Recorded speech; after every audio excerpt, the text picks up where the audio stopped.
Hi everyone, welcome back to another video from Webtech Tutorial.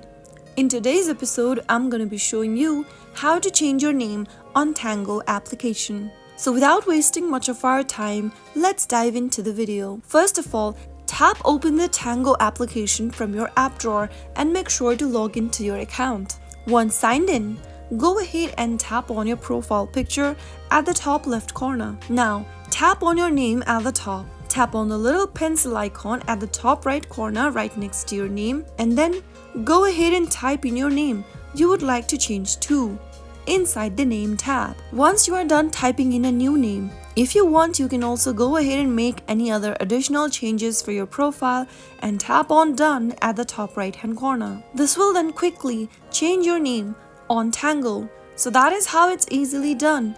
If you found the video to be helpful, go ahead and give us a thumbs up. Don't forget to subscribe to our channel by hitting the subscribe button. Also, press on the bell icon so that you'll never miss another upcoming upload from us. I will see you again in the next video. Thank you for watching.